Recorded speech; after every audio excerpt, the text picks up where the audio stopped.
अयोध्या के civil line स्थित एक निजी होटल में जनवादी लेखक संघ के बैनर तले संघ के सदस्य युवा लेखिका डॉक्टर कंचन जायसवाल की कविता संग्रह स्त्रियां और सपने का पुस्तक विमोचन मुख्य अतिथि के रूप में पहुंचे वरिष्ठ पत्रकार सुभाष राय और शहर के कई लेखक और लेखिकाएं साहित्यकारों के बीच किया गया है। इस पुस्तक में स्त्रियों के साथ साथ मौजूदा हालात पर भी लिखा गया है। पुस्तक की लेखिका कंचन जायसवाल ने बताया कि स्त्रियों की मनोस्थिति और उनकी जद्दोजहद को लेकर कविताएं हैं। निश्चित तौर पर इस पुस्तक में महिलाओं को जागरूक करने के लिए और अपने हक व अधिकार के लिए लड़ने की बहुत कविताएं हैं।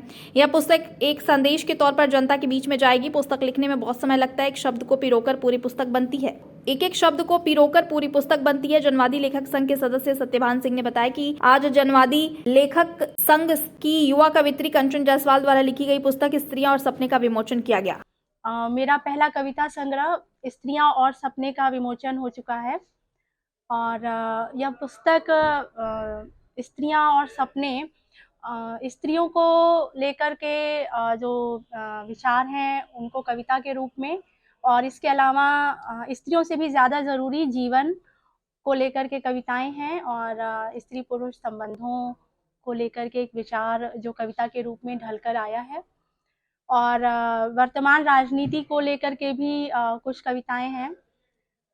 पुस्तक है स्त्रियां और सपने।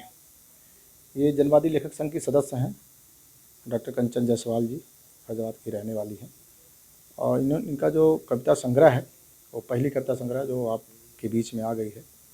और इस कविता संग्रह में जो ख़ास तौर पे लगा कि एक तो उनकी कविता में है जो कि वर्तमान जो स्थितियां हैं कि समाज कैसा चल रहा है और समाज में क्या दिक्कतें हैं, उस पर लिखा उन्होंने। स्त्रियों को का जो सपना है वो कैसा सपना था और कैसा उनको कैसे वो जी रही हैं। तो इस कविताओं से मुझे लगता है कि जो किताब है इससे महिलाओं को खास तौर पे जो है जागरूक होने के लिए और उनको आगे बढ़ने का बहुत अच्छा जो है एक माध्यम है इस किताब में और इस पुस्तक में। कहाँ के साहित्यकार हैं और कितने लोग हैं? अब देखिए इसमें तो जो इसके मुख्य अतिथि हैं वो जनसंदेश टाइम के लखनऊ के संपादक हैं सुभाष राय जी, बड़े लेखक हैं, वो साहित्यकार हैं। और संगठन के प्रदेश सचिव नलिन रंजन सिंह, बड़े हस्ताक्षर हैं, बड़े लेखक हैं वो।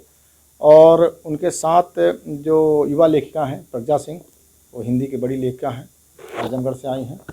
और उसकी अध्यक्षता कर रहे हैं वो डॉक्टर स्वप्निल श्रीवास्तव जी हैं जो बड़े कहानीकार हैं, वरिष्ठ लेखक हैं। आर.डी. आनंद जी हैं जिनकी 75 किताबों ने जो अभी तक 75 किताब लिख चुके हैं, अच्छे लेखक हैं और अच्छे विचारधारा हैं, प्रगतिशील सोच है, उसके माध्यम से आम जनता तक अपनी बातों को ले जाना है। साथ साथ डॉक्टर विशाल श्रीवास्तव जनवादी लेखक संघ के सचिव जिले के वो हैं